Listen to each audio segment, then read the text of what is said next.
Now, one of the questions last week, which I've been waiting to get to, because I promise, man, we got a reading problem. we got a reading problem. But the question was, well, what do you say about Isaiah chapter 45, verse 7? So let me say let's read it first.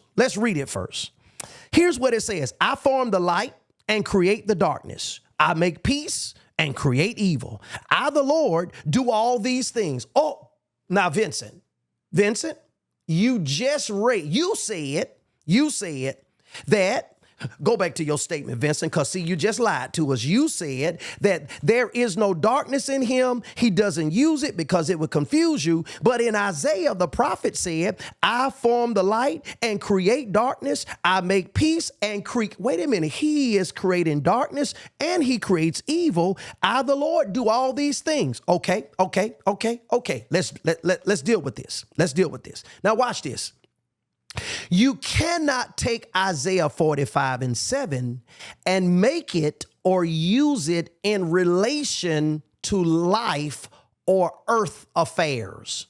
Listen, please. I'm going to read this again. You cannot take Isaiah 45 and 7.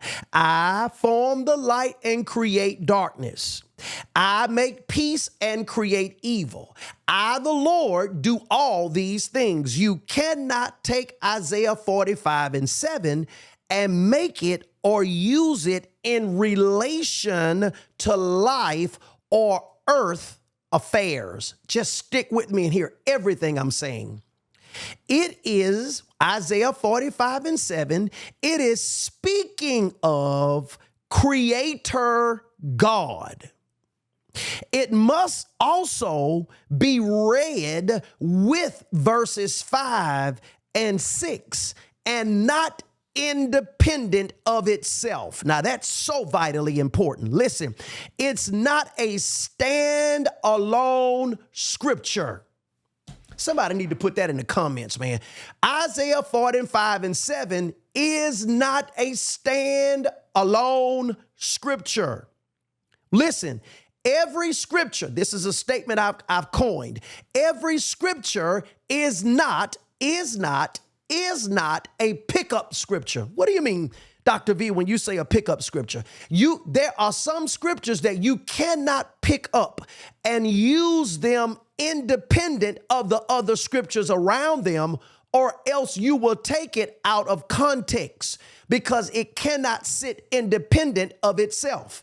Isaiah 45 and 7, if you're only talking about Creator God, but apart from talking about Creator God, you cannot use Isaiah 45 and 7 independent of itself. As a matter of fact, you have to not only use verses 5 and 6, you have to start at verse 1 and stick with the context of the conversation.